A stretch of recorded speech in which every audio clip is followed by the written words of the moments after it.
If this movie is proof that playing video games all day long can turn into a profitable career, I'm suing my parents. The amount of times as a kid they made me get off the Xbox, I was out there building my damn resume.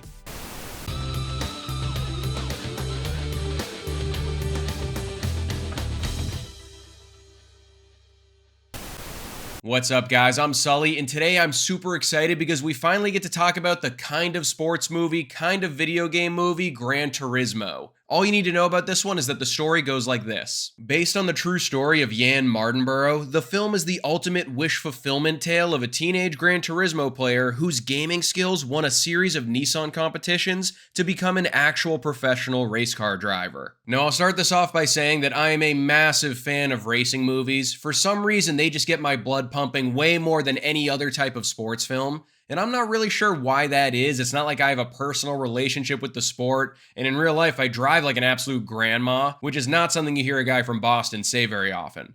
But if these movies are done correctly, there's thrills, there's laughs, there's heart, and surprisingly, Gran Turismo does all three of those things pretty well. This is one of those movies where if you didn't know it was based on a true story, you'd be rolling your eyes big time during this one. I mean, the premise is certifiably insane, right? Nissan starts up a driving academy for anyone who proves to be the best at the racing simulator game Gran Turismo and gives them a shot to become a professional race car driver? What? Look, I love video games and I'm a massive nerd myself, but just because I'm really good at Super Smash Bros. Doesn't mean you're gonna see me joining the UFC anytime soon. But I don't know that I would describe this one as a video game movie. It's more so a movie about a video game, if that even makes any difference at all. Now, there's still a lot of video game stuff in this movie. We see our main character's skills in action. We see that the simulator is basically his entire life. He progresses through various tournaments to get his shot on the track. But honestly, those aspects were the weakest parts of the movie for me personally. Obviously, I know that we need all of that in there to get us to where we're gonna go later and show how absolutely bonkers this true story is, but it's not until the second act that this movie really finds its footing. Archie Madekwe plays our protagonist here based off of the real professional racer that made this all happen somehow, Jann Mardenborough.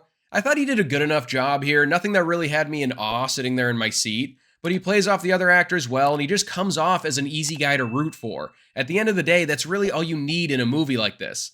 And then this should come as a surprise to absolutely no one, but David Harbour steals the show here as always. He just has this quality about him where you buy whatever he's selling. Anything the characters that he plays are passionate about, suddenly I'm now passionate about too. He just has this really compelling mentor and father figure quality to him, and he thrives whenever he's given a chance to flex those muscles. Also, it was good to see Orlando Bloom again. I feel like I haven't seen him in a while, and it's not like he's in here doing anything all that deep, but it's a solid little role for him. Like everybody on the planet, I absolutely love Lord of the Rings and those first couple Pirates of the Caribbean movies, so he's a very welcome addition to this film. The guy clearly doesn't know how to pronounce Nissan, but Legolas always gets a pass. Now, one of the reasons I was excited about this movie is because Neil Blomkamp is the man behind the camera here, and he really directs the hell out of this thing. I've been a fan of his since District 9. That is one of my favorite sci-fi movies, and I seriously think it's one of the best ones we've ever gotten. But I don't think that he's ever reached the heights of that movie with any of the films he's worked on since then.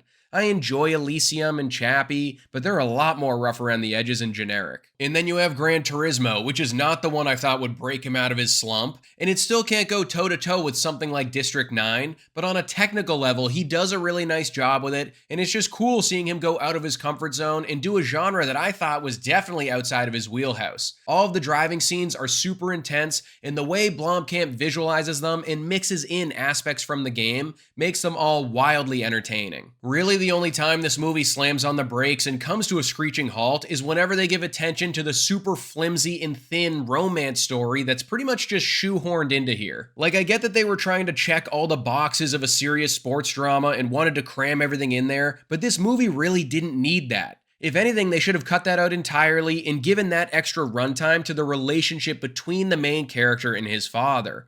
There was some real emotion there, but those beats could have hit way harder than they did if more time and attention was given to that dynamic. Outside of that, it probably goes on a little too long and has its fair share of cringy dialogue, but even with all that stuff, surprisingly, the good really outweighs the bad with this one. Like I said earlier, it gets way better after it meanders through that clunky first act and gives us all the setup necessary to do this wacky true story justice.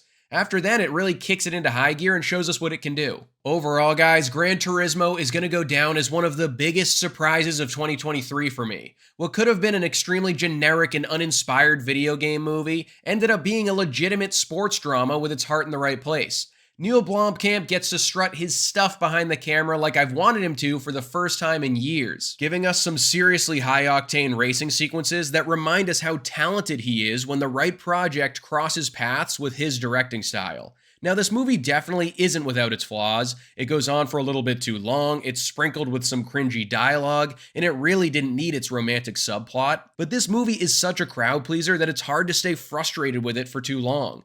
It has thrills, it has laughs, and it has heart. I don't know what more you could expect out of a solid sports drama like this other than that. Gran Turismo gets a Sully score of 3.5 stars. So that's my review of the latest video game adaptation. What do you think your favorite racing movie ever is? Don't forget to like this video and subscribe to the channel if you haven't already, and I'll see you guys at the next one.